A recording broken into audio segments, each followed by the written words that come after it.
Materi yang ke-8 yaitu tentang biotermal. Pengertian biotermal. Biotermal dan metabolisme. Biotermal adalah semua materi sintetik yang digunakan untuk menggantikan atau memperbaiki fungsi jaringan tubuh berkelanjutan atau sekadar bersentuhan dengan cairan tubuh, kadangkala terbatas karena tidak meliputi seperti instrumen bedah atau dental. Biomaterial pada dasarnya adalah material dari bahan hayati setiap substansi atau kombinasi substansi sintesis atau alami yang dapat dipakai pada periode waktu tertentu. Sedangkan menurut Larson, biomaterial adalah suatu material dengan sifat baru yang digunakan sebagai perangkat medis dan mampu berinteraksi dengan sistem biologis.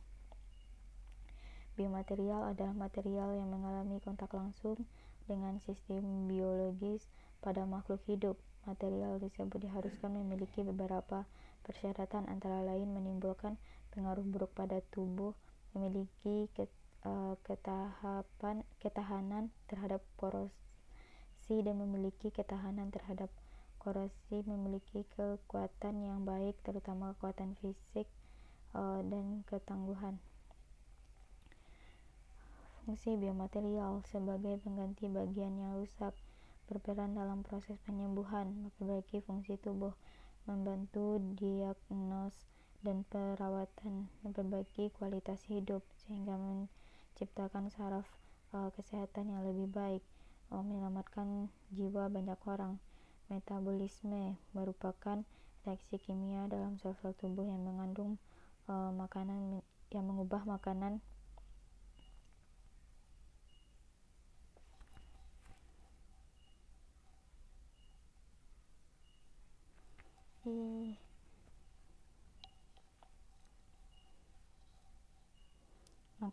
menjadi energi. Tubuh kita membutuhkan energi ini untuk melakukan segala, mulai dari bergerak, berpikir hingga tumbuh. Metabolisme adalah tindakan penyeimbangan yang melibatkan dua jenis aktivitas yang berlangsung secara bersamaan, membangun jaringan tubuh dan simpan energi, mencegah jaringan tubuh dan menyimpan energi untuk mendapatkan lebih banyak bahan bakar. Yang berikutnya yaitu prinsip biotermal.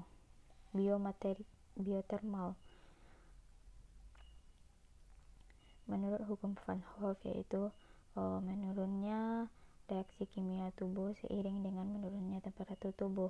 Reaksi kimia di dalam tubuh tergantung pada temperatur tubuh. Apabila dalam keadaan dingin yang ekstrim, fungsi pengaturan suhu terletak pada reaksi biokimia dari organisme itu sendiri, reaksi panas, dan hasil metabolisme heat loss melalui lingkungan. Pengaturan suhu tubuh merupakan proses yang kompleks dari suatu proses fisiologis di mana terjadinya keseimbangan termal antara produksi dan kehilangan panas, sehingga suhu tubuh diupayakan konstan walaupun suhu lingkungannya berubah. Beberapa contoh mekanisme pengaturan tubuh manusia: aktivitas oleh dingin menggigil, lapar, kulit mengkerut atau panas, aktivitas oleh panas, pelebaran pembuluh darah kulit, berkeringat, peningkatan pernapasan, kehilangan napas, panas, lesu, nafsu makan berkurang. Materi berikutnya yaitu manfaat energi panas di bidang kesehatan. Yang pertama yaitu energi panas banyak digunakan untuk pengobatan nyeri yang disebabkan oleh reumatik.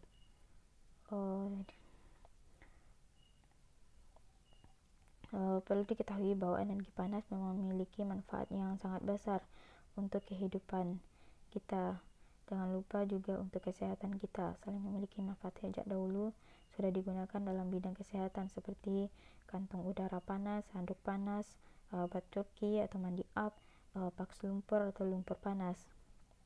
Pengobatan melalui energi panas juga bisa didapatkan dari elektromagnetik, yaitu shortwave diathermy, digunakan untuk mengobati kram otot, nyeri, dan penyakit degeneratif sendi.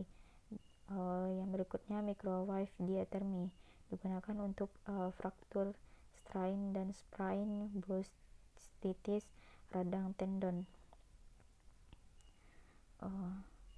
Materi berikutnya yaitu tentang hukum termodinamika. Hukum 1 termodinamika dalam sistem biologi.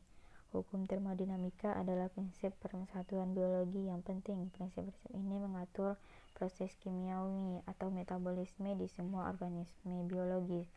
Hukum 1 termodinamika dalam sistem biologi. Semua organisme biologi membutuhkan energi untuk bertahan hidup. Dalam sistem tertutup seperti alam semesta,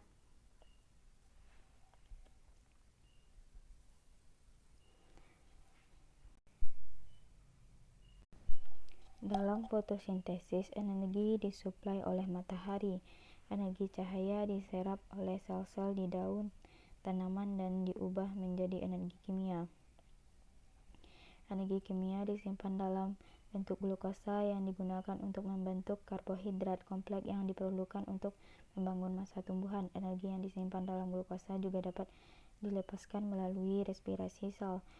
Proses ini memungkinkan organisme tumbuhan dan hewan untuk mengakses energi yang tersimpan dalam karbohidrat lipid. Energi ini dibutuhkan untuk menjalankan fungsi sel seperti replikasi DNA, mitosis, meiosis, pergerakan sel, endositosis, eksositosis, dan apoptosis. Yang berikutnya yaitu tentang hukum 2 termodinamika dalam sistem biologi. Hukum 2 termodinamika dalam sistem biologi seperti proses biologis lainnya. Transfer energi tidak 100% efisien dalam fotosintesis. Misalnya, tidak semua energi cahaya diserap oleh tumbuhan. Sebagian energi dipantulkan dan sebagainya hilang sebagai panas. Hilangnya energi ke lingkungan sekitarnya menghasilkan peningkatan gangguan atau entropi, tidak seperti tumbuhan dan organisme fotosintetik lainnya. Hewan tidak dapat menghasilkan energi langsung dari sinar matahari. Mereka harus mengkonsumsi tumbuhan atau organisme hewan lainnya untuk mendapatkan energi. Semakin tinggi suatu organisme pada rantai makanan, semakin sedikit energi yang tersedia yang diterima dari sumber makanan. Sebagian besar energi ini hilang selama proses metabolisme yang dilakukan oleh produsen dan konsumen utama yang dimakan. Oleh karena itu, jauh lebih sedikit energi yang tersedia untuk organisme pada tingkat trofik yang lebih tinggi. Semakin rendah energi yang tersedia, semakin sedikit jumlah organisme yang dapat didukung. Sistem kehidupan membutuhkan masuk energi yang konstan, yang mempertahankan keadaan yang sangat teratur. Dalam proses mempertahankan keteraturan ini, sebagian energi hilang ke lingkungan sekitar atau diubah jadi sementara sel diatur. Proses yang dilakukan untuk mempertahankan keteraturan ini itu menghasilkan peningkatan entropi di lingkungan sel atau organisme. Materi berikutnya yaitu tentang termoregulasi tubuh pada hewan yang berhibernasi.